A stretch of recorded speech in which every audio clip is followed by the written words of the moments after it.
Welcome to the Hobby Jogger Podcast, where elite athletes and ham and eggers lace up their stories. We explore the common ground that running creates, from the world-class runner to the hobbyist hitting the pavement, trail, or treadmill. Expect a blend of inspiration, laughter, and the shared joy that makes every step count. Join us on this journey where every run is a story worth sharing.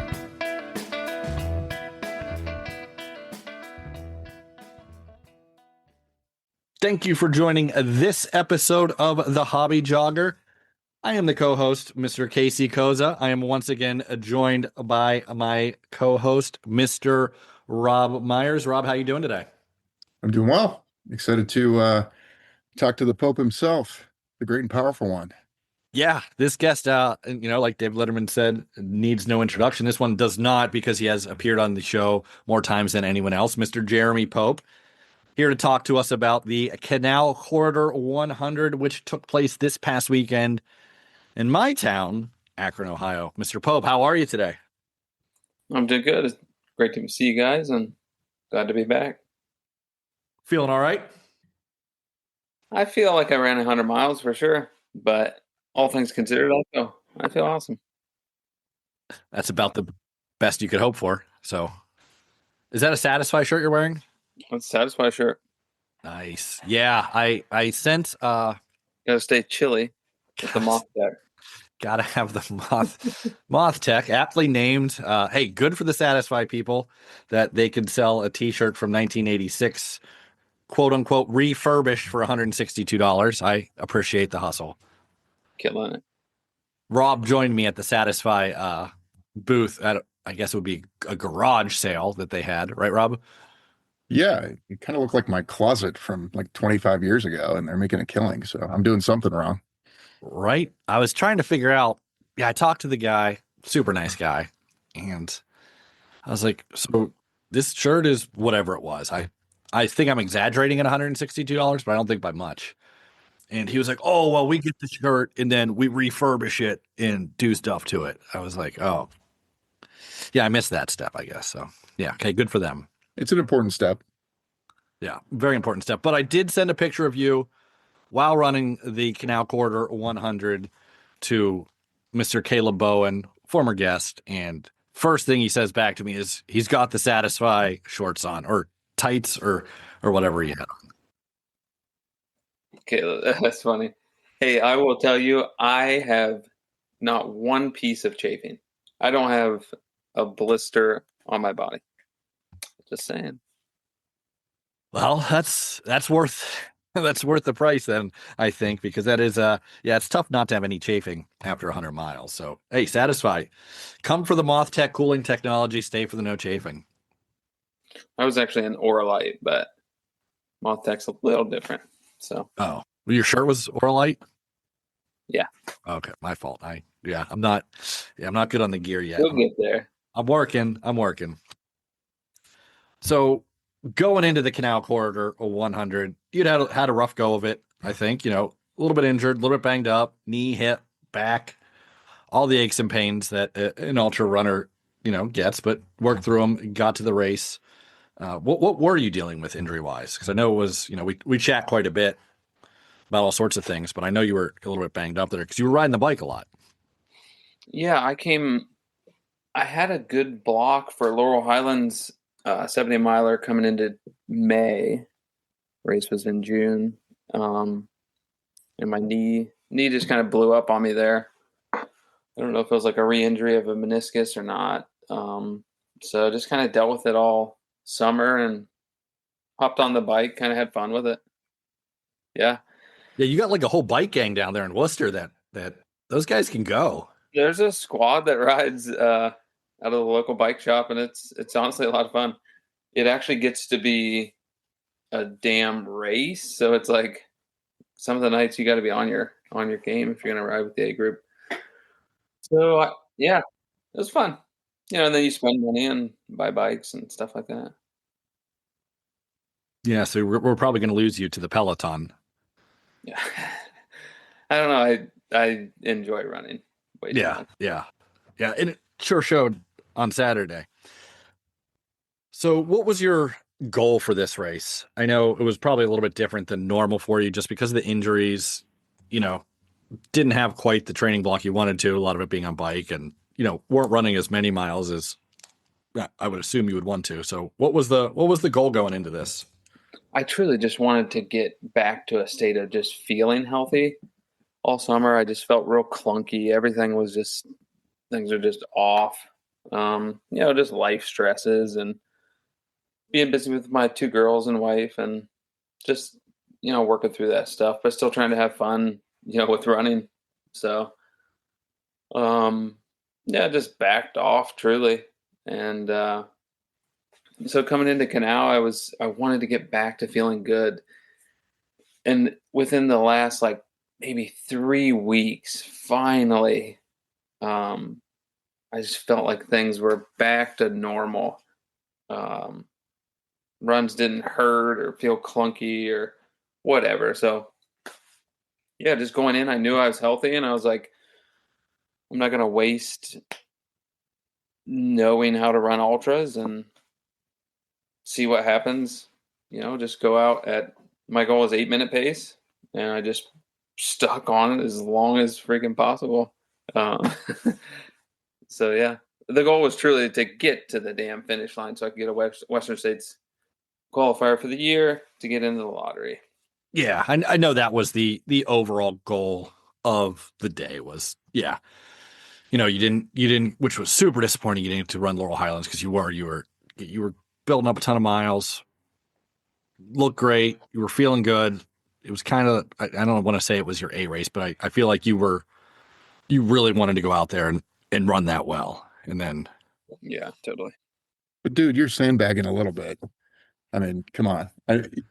You're banged up, right? You're not prepared, and you're still 45 minutes ahead of Edward, who came in number 2. I mean, come on. Let's celebrate. If you were in perfect condition, what were you like 2 hours ahead of Edward? Yeah, I don't know. The 100 miles is still scary though. So it's like it's only my fourth, and it's been 4 years.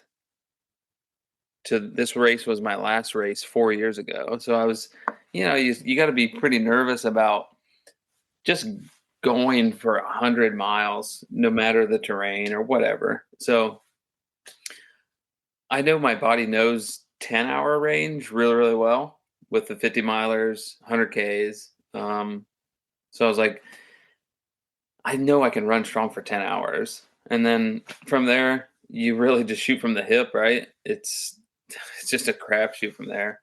Everything hurts. Everyone hurts. All the people behind you, they're hurting too. And that's when it's kind of fun when you're shooting from the hip, and sometimes it works and things are working, and sometimes it's just not good. So yeah, make no mistake, you were definitely hurting towards the end. I was riding the bike around all day, and yeah, you were certainly in, a pretty fair deal of discomfort, I would say. for sure. And honestly, the course was fun being those out and backs. You got to see people all day, encourage them, they're encouraging you. But when it gets dark, there's just little lights running around, so it's little voices. So yeah, Yeah, that was a pretty neat dynamic. Because I DNF'd the race last year, and yeah, you get on those long stretches between, I'll say Botsam up to past delays yep. going towards Cleveland, and you just don't see anyone. You're not around anyone. Maybe some other runners are out because it's still during the day. But yeah, you're pretty lonely out there. With this, they had to shorten the course. They didn't shorten the race; they shortened the course, and because we couldn't go through the Cuyahoga Valley National Park. But I certainly think it probably, added a little bit more elevation to the race. You had to go up the big hill there 3 times. Big. It seemed like forever. Just the monotonous flat. It's like, whew. What's it? 3, 4, 5 miles? Yeah, I don't think there's a hill between Akron and Barberton. I don't think there's maybe a dip. Couple of bumps over just road crossings at the entrances of those couple little parking lots. But yeah, Yeah, so that was a different dynamic, I think, for the race this year. Is yeah, you actually got to see people. You got to see all your, we had Heath running the race. I'm sure you knew more people, but our friend, Rob and I's friend Grant was out there, and so you get to see him what 6 times or whatever. And Exactly, and it was honestly a lot of fun. He's just like, "How you feeling?" I'm like, "I feel good. How you feeling?" "Feeling great." So as Kim's running past, screaming, "You're running too fast!" So that was fun. yeah, Yeah, I was excited. I was excited to go to Cleveland, but thankful for how it worked out. Like it was super easy on my wife and kids. They were the crew, and well, don't forget you had your pacers. You had our man Hinkle, our yep, buddy, Pacer Hinkle and my buddy Brock. and your buddy Brock. So yeah, I think it does make it a lot easier for the crew. You just had to go down to Barberton. I know we just pretty much stayed at Missing Falls Brewery for Grant. So we weren't maybe as much help as we could be later in the day as the day wore on. Rob, we had to go in for a couple pints. Yeah, of course. I mean, that's a given, right? You're not going to pass that up. I Yeah. mean, if they're right there, it's easy enough, right? You just take a couple minutes. Yeah. And then the other aid station was also at a bar, second soul, which is in a plaza with a couple bars. So yeah, there's a lot of options this year, Rob. It wasn't, you weren't perched out in the middle of the Cuyahoga Valley National Park this year. You were. If you went to Cleveland, like I could see where that would just feel like it just naturally feels like a long distance, right? Where this thing, I truly just broke it down into like 3 pieces, and then it's like 6 pieces. Yep. Out back. The Yeah. stretch, definitely the stretch south, truly felt like 20 miles down and 20 miles back, but I'm not sure if other folks had that same experience, but I think it was 8.6 miles, but boy, it felt like forever. And then going north, I don't know, it just felt shorter. I don't know why. Maybe there were just more. It's a little bit more scenic going north for sure. Well, Casey, maybe give the background on what changed, right? The course completely changed. I don't think we've really talked about that enough. Yeah. So the course originally was supposed to go to Barberton, Ohio, which is south of Akron, then come back north, go through downtown Akron, and head up to Cleveland, where I believe it's and maybe it's not Edgewater Park. But it goes to Cleveland. It goes to the flats in Cleveland. I forget the name of the park that it ends up in, or whatever it's called. And then back down to Akron for the finish. Well, the permits got pulled, we'll say, or canceled, I guess would be a better term, when the government shut down. So they needed to kind of pivot to this course and still be able to have the race. Now, I didn't actually talk to any of the people running the race. Was there talk of it being canceled at all, Jeremy, or were they always had a backup plan? I actually don't know about that. I really don't know that.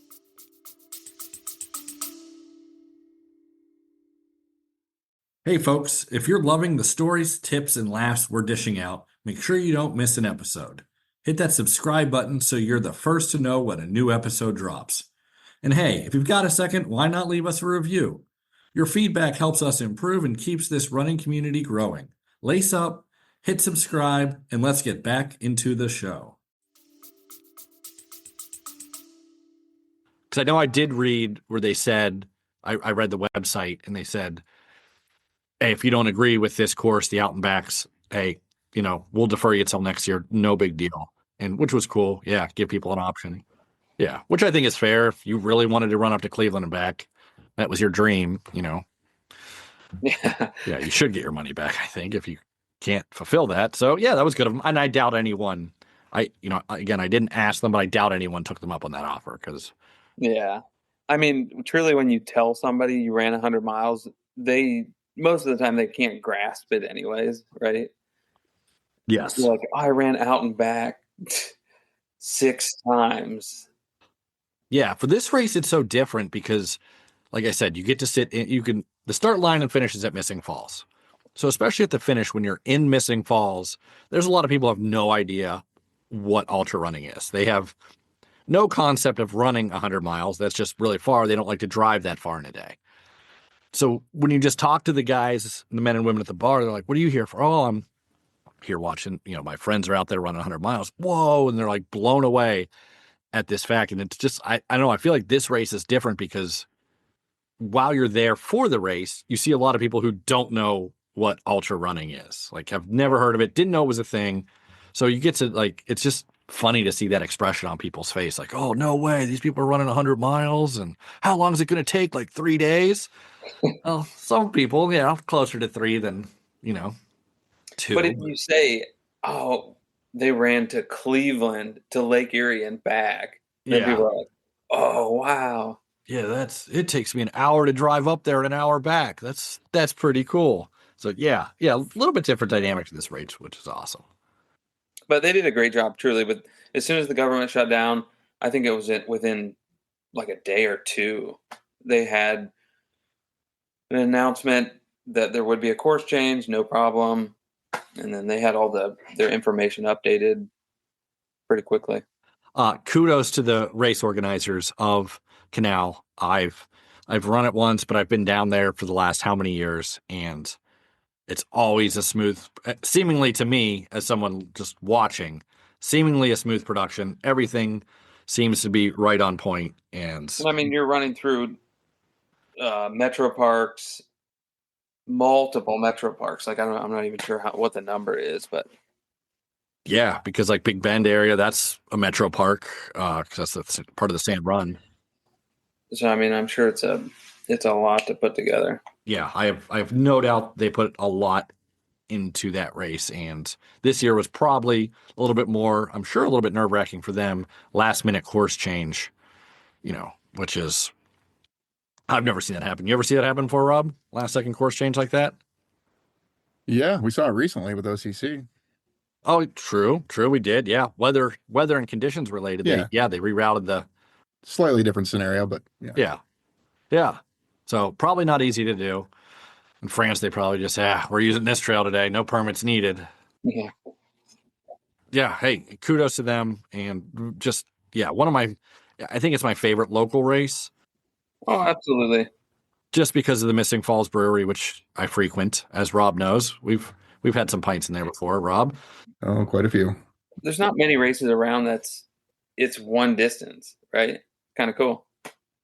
That was going to be my next point is I know they could make a lot more money for sure if they had relays and marathon distance and a 50 miler and 100K. They could 100% if they wanted to monetize it, to the max, they could do that, and they don't do it. They just keep it a 100-mile race. Not just keep it up. They do keep it a 100-mile race, and I really do. Hats off to them. I'd actually like to. We should probably have them on the show, Rob, I guess, since we do talk about it so much. But yeah, very cool that they do that. And like I said, big fan of the race and just big fan of how it runs. The aid stations are top notch. It looked like to me, they got the electric, they got the, what do you call them, hot plates going. The what's the slow cooker called, Rob? Crock pot.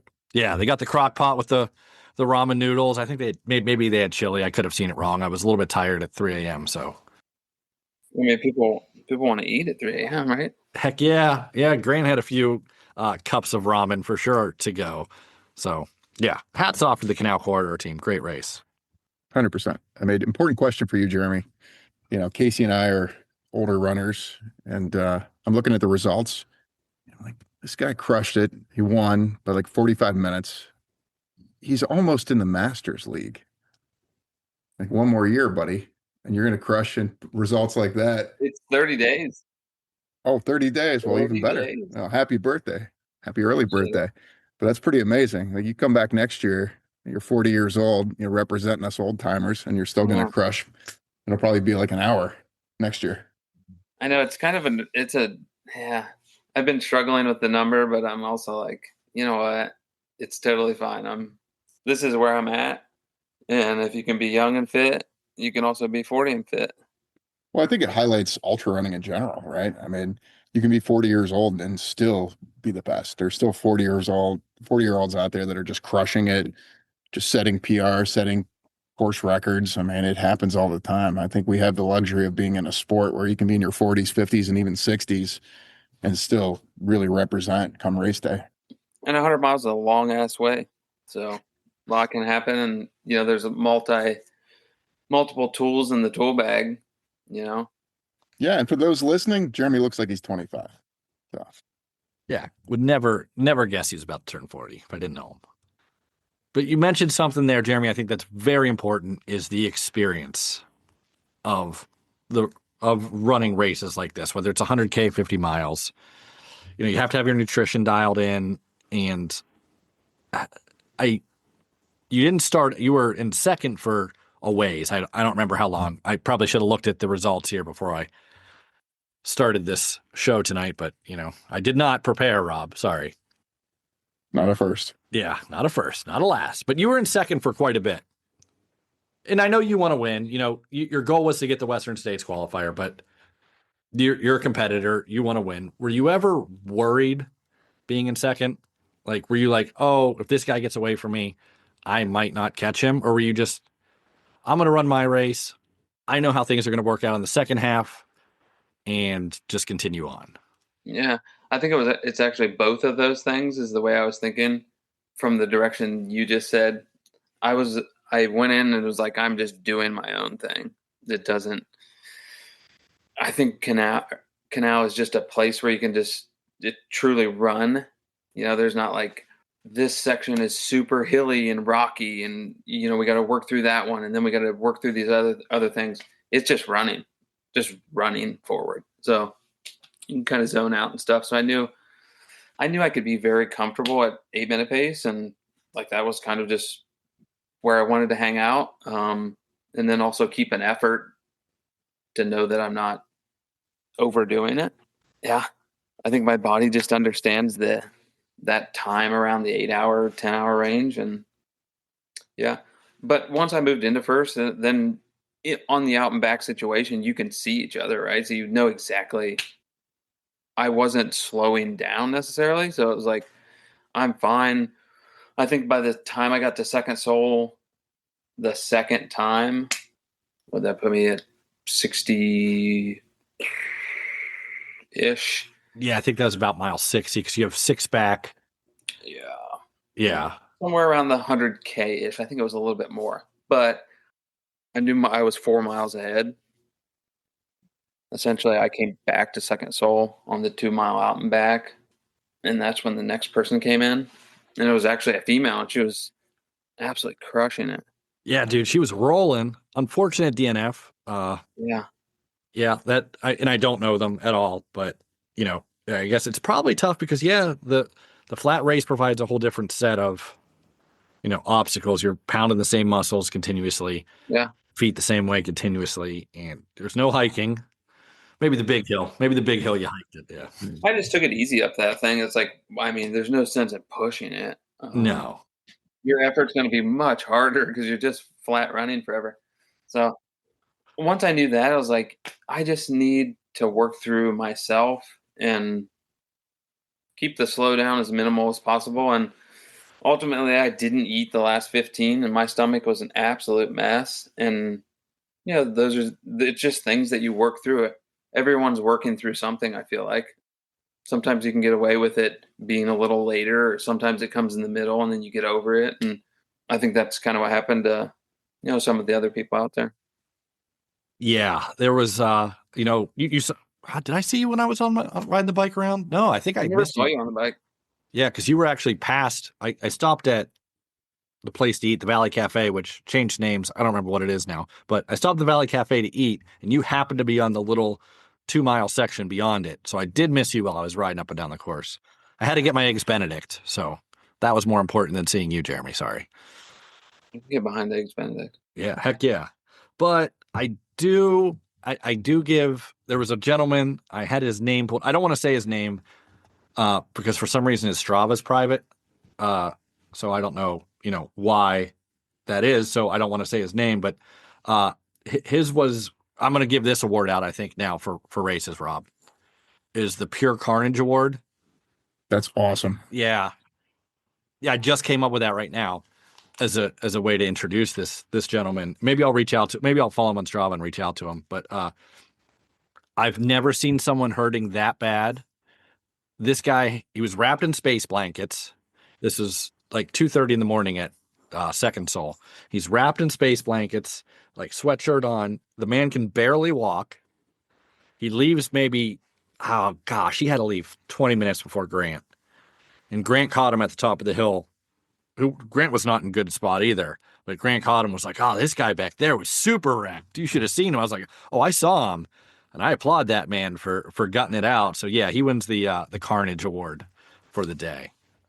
Yeah, but there was a lot of carnage out there, and it's there were some zombies in the morning.